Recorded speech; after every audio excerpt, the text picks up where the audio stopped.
Everyone's crying about J.K. Rowling again, like, dude, she made your childhood. Now she says women are real and you act like she burned Hogwarts down. You've been role-playing as a wizard for 15 years, but can't handle basic biology. Newsflash. The Sorting Hat didn't assign you a gender, reality did. Perfect. No notes.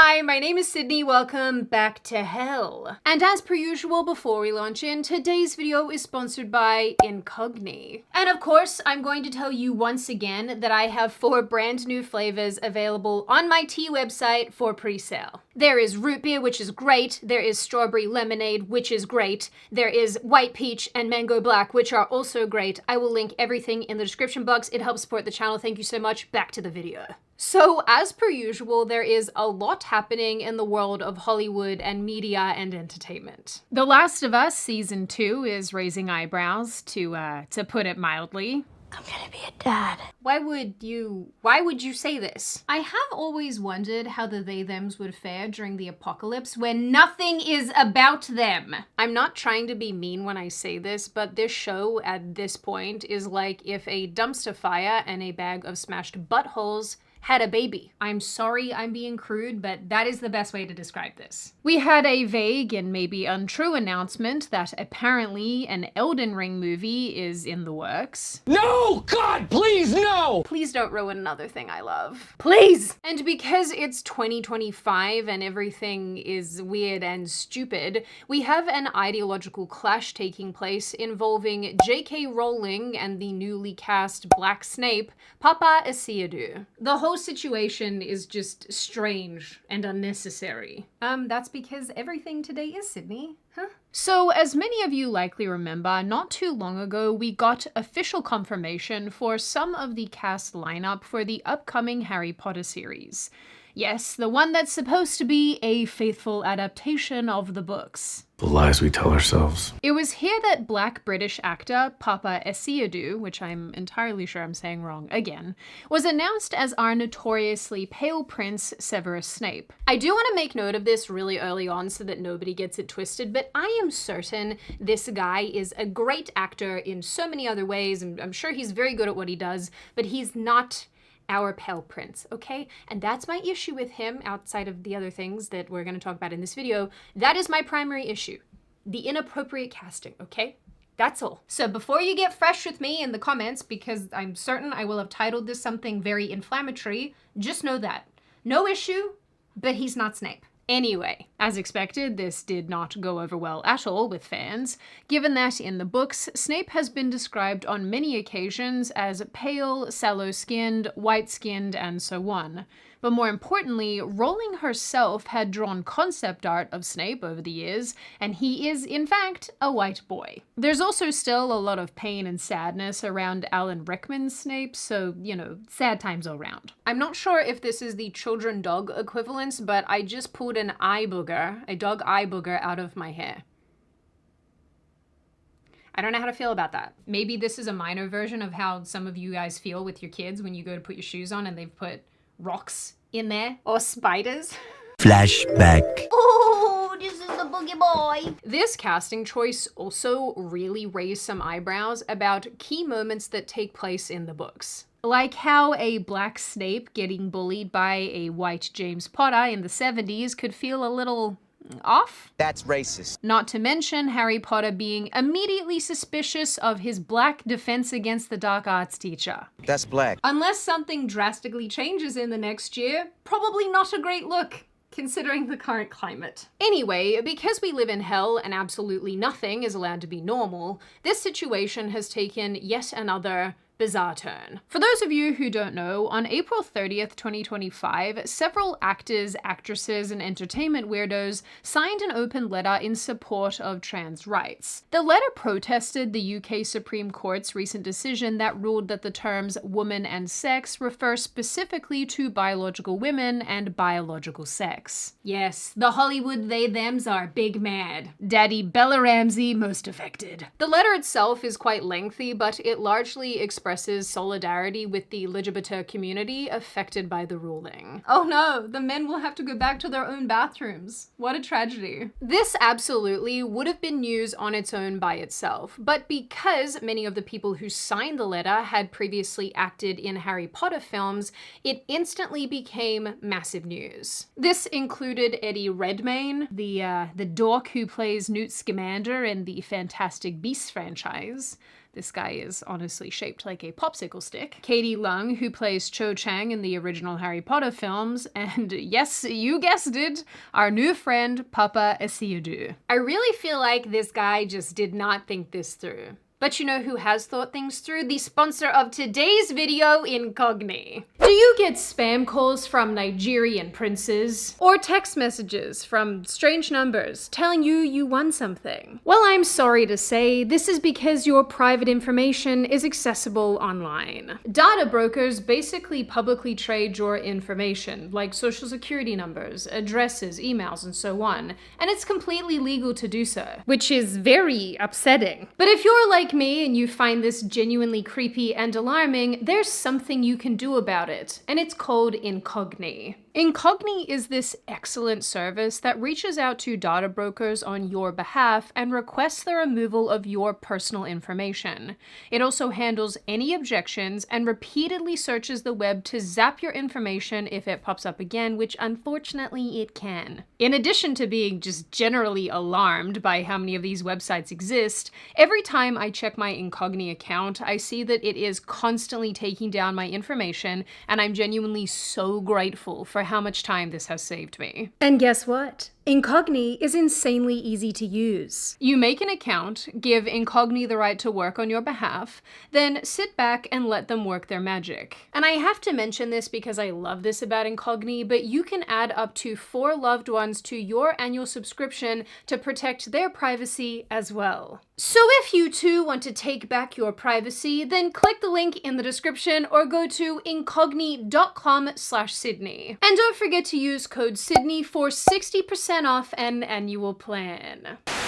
This letter wasn't specifically aimed at J.K. Rowling like some outlets have been reporting, but because of her very vocal criticism of the transgender movement and its effect on women and girls, fans quickly connected the dots. Especially since Harry Potter alums like Emma Watson and Daniel Radcliffe have thrown very explicit shade at Rowling in the past, and even more especially considering that on the day of the Supreme Court's ruling, Rowling posted a photo of herself smoking a cigar with the caption, "I love it when a plan comes together." So, you know, do with that what you will. There was also this incident recently where Irish actress Nicola Coughlan called Rowling's cigar post a new low and said that she wouldn't touch the new Harry Potter series with a 10-foot pole. Yeah, I'm not even sure that Nicola Coughlan can even touch her own toes. So yeah, maybe she does need the 10-foot pole. Now, a few days after this letter went live and news outlets started picking it up and making connections to her, J.K. Rowling went on X and wrote quite a lengthy post taking aim at those who signed the letter. I'm sorry I'm saying the word letter so much, it's honestly starting to lose some meaning. But for reasons that are inexplicable to me, I am having trouble saying the word signatories. Signatories. She said that these letters do nothing but remind us of what we know only too well, that pretending to believe humans can change sex or that binary sex isn't a fact has become an elitist badge of virtue. She questioned whether the people signing these letters have to silence their consciences before publicly boosting a movement that undermines women's rights, bullies gay people, and endorses the sterilization of vulnerable children. She also asked whether the people signing these letters act out of fear of losing their careers, social backlash, and so on, or if they are willingly participating in harming others. I think the thing that I personally always find really amusing about these situations is that it's very well understood that Hollywood and entertainment is basically one giant circle of patting each other on the back for performative behavior that actually means absolutely nothing. They know that it changes nothing, it achieves nothing, and yet they do this crap anyway. Just Why? I know that celebrities share a hive mind, but boy, is it annoying. I do have to remind myself that these are just adult theatre kids. Now, in response to all of this, the Scottish Daily Express reported that an insider had said Rowling likely wouldn't care about Asiodu's opinions on any of this, and also wouldn't dream of getting him fired despite her large role in the new show's production.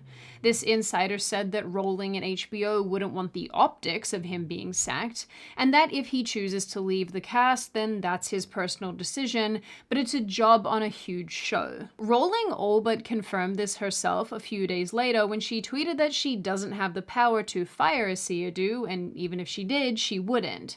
She said that she doesn't believe in taking away people's jobs because they hold beliefs different to her own. Now, because it's me, I of course have some thoughts and feelings about all of this. First of all, and as an aside, and I actually feel like some of you are going to vehemently disagree with me about this, which is totally cool, we're not a cult, but I find it insane, absolutely insane, that there are actors and actresses who had their entire careers launched because of J.K. Rowling and her books, her creations, only to turn around years later and basically attack her when it's politically advantageous to them so that they can virtue signal their support for the dying transgender movement. While I am definitely of the belief that people are in fact entitled to their own opinions and beliefs and ideas and what have you, and these actors and actresses don't have to worship at the altar of J.K. Rowling, I still think that it's just not cool, I guess, to do what a lot of them are doing when they do have the option to either say nothing or approach these situations with a little bit more tact, which they seldom do. I'm looking at you, Emma Watson, absolutely no relation. Do you feel comfortable with me using, female toilets? Oh my god, of course. I think this is also why all of the reporting around Tom Felton, who played Draco Malfoy in the original movies, has been quite refreshing. Apparently, he will have a background behind the scenes role on the show. Another insider reportedly commented on it saying, "Everyone knows that Tom has Jo's blessing. While others turned their backs on her, he treated her with dignity even if he disagreed with her." Isn't that interesting? The villain is the only nice guy. Anyway, secondly, and more importantly, what's interesting to see is that Papa Asiodu might already be heading down the Rachel Zegler path. And if the politically motivated behavior continues, he is going to derail this entire show, which I know to some of you probably sounds so dramatic, but that really is all that it takes these days. One actor or actress that everyone deems insufferable, and they completely tank the project. Weird. But more than that, if Asiodu felt so strongly about the trans movement that he was publicly prepared to sign an open letter about it, why would he be attaching himself to a show that will not only be executively produced by a woman who stands against his beliefs, but wrote the entire series on which this show is based? Then factor in the knowledge that his casting has already been received so negatively, putting an enormous spotlight on him, given that so many people will just not accept him as Snape. I genuinely cannot understand why this person would want to be attached to this production. With all of that in mind, I think what makes his behavior doubly stupid is that we already know how aggressive trans activism fares when it comes to J.K. Rowling. She's like Teflon. Cast your minds back to all of the screaming around the 2023 video game Hogwarts Legacy that so many of these activists and allies tried to censor into oblivion, but instead of failing, it did amazingly well. And this was a few years ago, during a time before acceptance for the trans movement wasn't at an all-time low, like it is now. It is sort of comical when you think about the fact that actors and actresses, just like politicians, can't seem to see when they're on the losing side of an issue. Meanwhile, everybody else with a functioning brain is like, read the room. For me, there's also the juxtaposition in different responses from different cast members who have been bullied on the internet for associating with J.K. Rowling and this new film. It's not a film, it's a show, Sydney. Obviously, a lot of them have said absolutely nothing. But John Lithgow, for example, who is slated to play Dumbledore, said that J.K. Rowling's opinions on the trans issue didn't factor at all into him accepting this role. Actually, he seemed very confused about why he was being asked about this in the first place.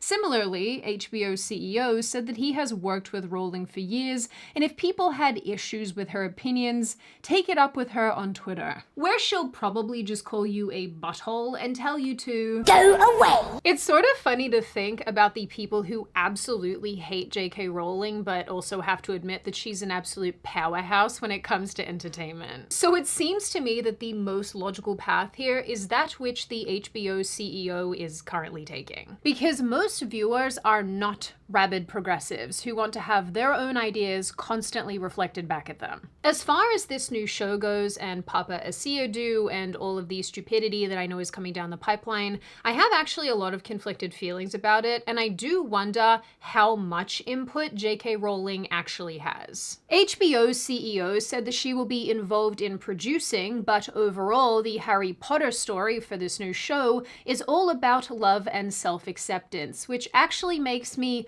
very nervous for reasons I can't quite explain. Beyond that, while I absolutely support Rowling's stance on the treatment of women and girls thanks to the trans movement, despite trans activists' insistence that she is a right-wing monster, she has always been rooted in liberal politics, and it shows in the casting decisions for other Harry Potter productions and her constant messing with established canon. Like I mentioned in my last video about this, Rowling was very supportive of Hermione being cast as a black actress in the stage production of Harry Potter and the Cursed Child, saying that she never alluded to Hermione's race in the books, which again is just X for doubt. This is why, once again, I am absolutely of the opinion that Hermione will in fact be black in the new show, but I guess that we can discuss that prediction when it becomes reality. Anyway, all of this makes me wonder if J.K. Rowling did in fact greenlight Papa Asiodu being cast as the new Snape. And if she did, this makes me wonder if this is some type of weird courtship ritual where she's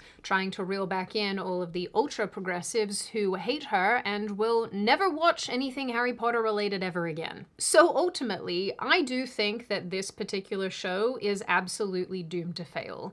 I think that the more drama that surrounds it, the worse it's going to turn out further down the line. And unfortunately, I foresee this nice British actor becoming something of a Rachel Zegler for a lot of people, especially if he continues down this road. In the end, it really doesn't take much at all for audiences to get a very bad taste in their mouths. And as it currently stands, we're not off to a very good start. Now, on that note, and before I open the floor to all of you, this is just a reminder to check out Incogn using the link in the description. As you guys know, I find this data broker thing incredibly creepy. I really like Incogn, so if you're worried about this as well, definitely check them out. I think it'll be worth your time. Now, open the floor to all of you. What do you all think? Are you on my side of this issue where you think that this guy should probably just zip it and fade into the ethers for a little bit? Do you think that it is perfectly fine that he's doing all these things and acting this way and it's not going to affect anything whatsoever? What do you make of this open letter situation? Do you think it's performative? Do you think that they mean it? Do you think it's going to have any tangible effect on anything? And what do you generally make of this issue overall? As always, if you have made it this far in the video, congratulations. I always like having you along for the full ride. If you are new here and you are not subscribed already and you would like to see more of me and more of this kind of content, feel free to subscribe to the channel, as well as leaving this video a like and a comment, because I do read the majority of them and I like hearing your feedback. Of course, stay safe and well and make lovely, nice choices in the interim, and I will see you wonderful, pretty people in the next video.